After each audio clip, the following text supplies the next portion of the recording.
Hello, welcome back. Today we will learn how to translate word phrases to algebraic expressions. Go ahead and add in writing algebraic expressions. I'm on page 29 to 30. To your table of contents. Okay, Unit 2, our objective today is to translate algebraic expressions. How do I convert between word problems and algebraic expressions is our essential question. Go ahead and pause the video and get all that written down.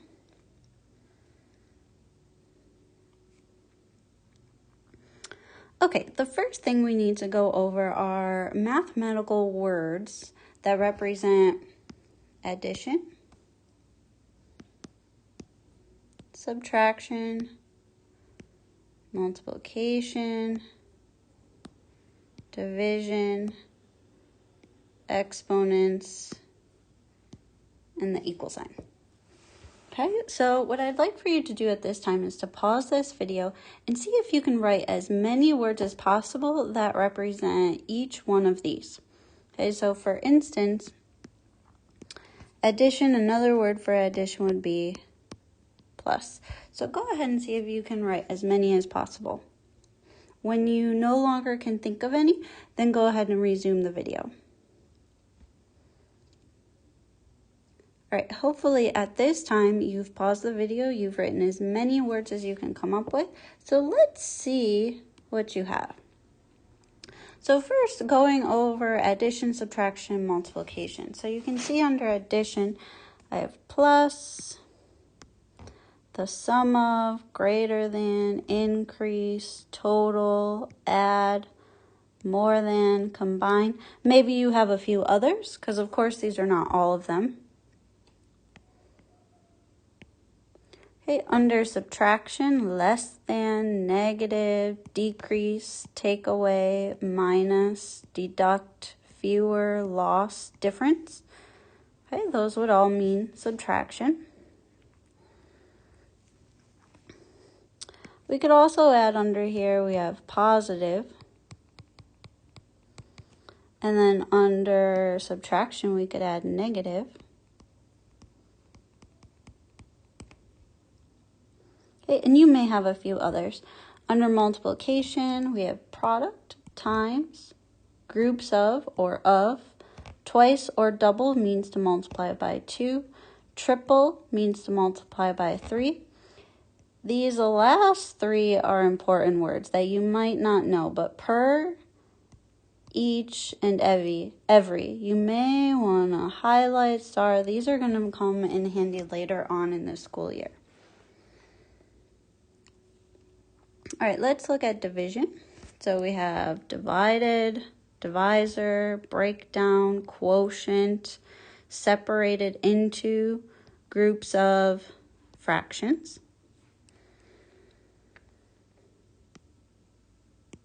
Under exponents, we have squared, cubed, power of, raised to. And then under equal sign, we have equals, total, and is. Okay, so these are some keywords that we need to look for while we are moving through today's lesson and further into word problems.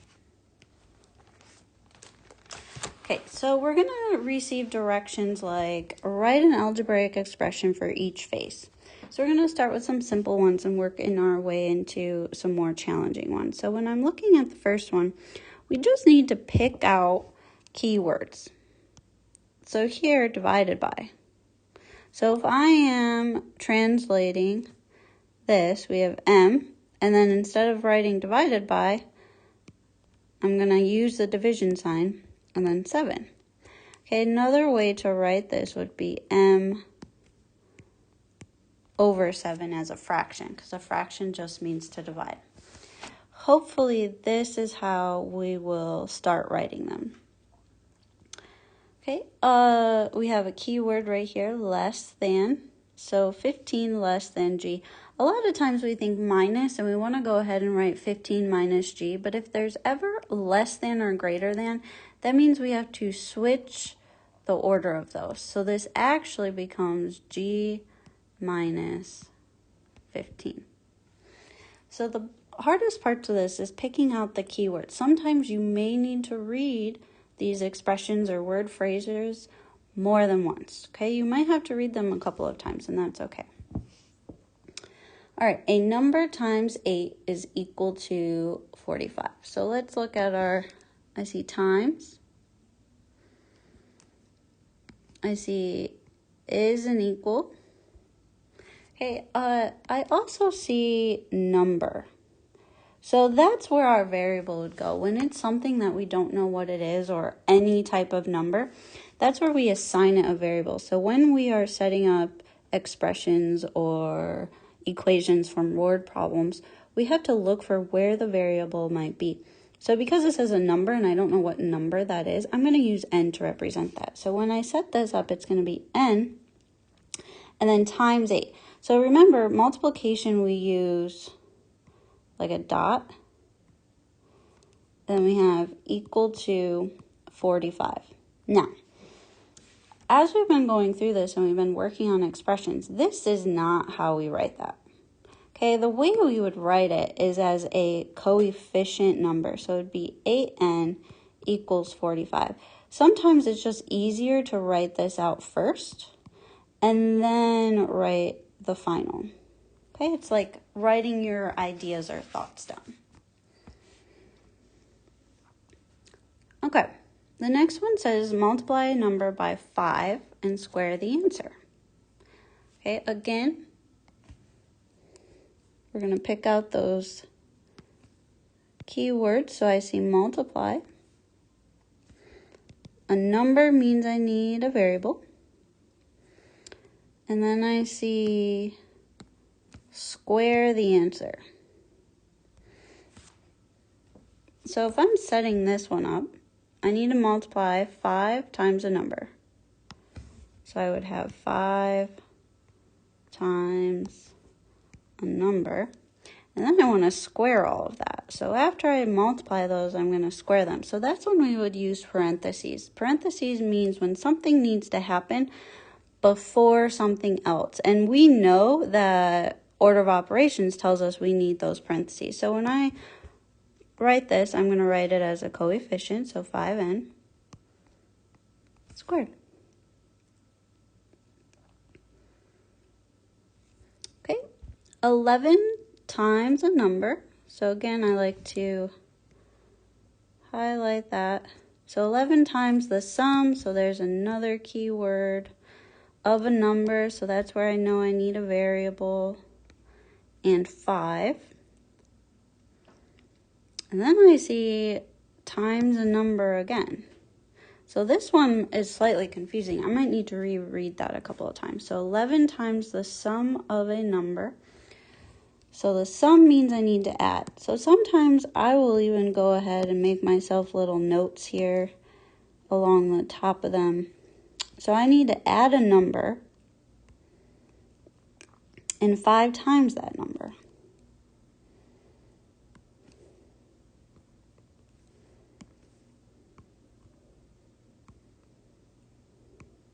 Okay, and then it's going to be 11 times that whole thing. So that tells me I need parentheses.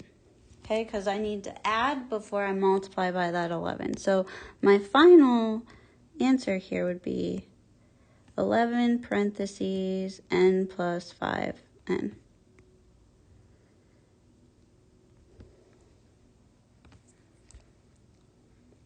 Okay, and the last one here says 12 times a number decreased by 3. So I see times. I see a number that tells me I need a variable, and decreased by 3. So decreased means to subtract. So if I'm going to write this out, I'm going to have 12 times a number minus 3. So my final answer here would be 12n minus 3.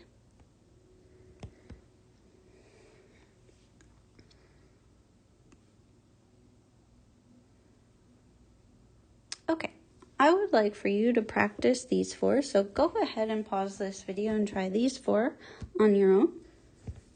And then we'll go over them.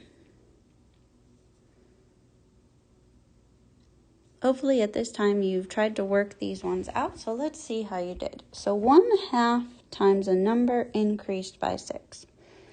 So this one should look like 1/2 times a number plus 6.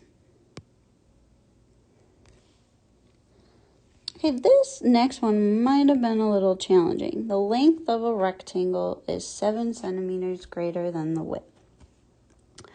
So I've got a couple things here. When it tells me the length and then the width, that tells me I need some variables because we don't know what those are. So I would use L and W for those. So it's telling me the length and then is an equal sign. Remember, greater than means it has to come after. So I'm going to switch the W and the 7. So the final answer here should be L equals the width plus 7. If you use different variables, that's totally okay. Okay, the next one, 6 times the sum of. So again, this tells me I need parentheses. I've got to multiply it after I add. So you should have 6 parentheses n plus 16. If it said 6 times a number, no parentheses. But because it says 6 times the sum, we have to have those parentheses. And the last one is 6 less than a number is 31. So your answer here should be n minus 6 equals negative 31. Remember, less than or greater than, we switch those signs. Okay, at this time, you are ready to move on to your assignment for today. If there was anything you didn't understand, please make sure you get those questions answered.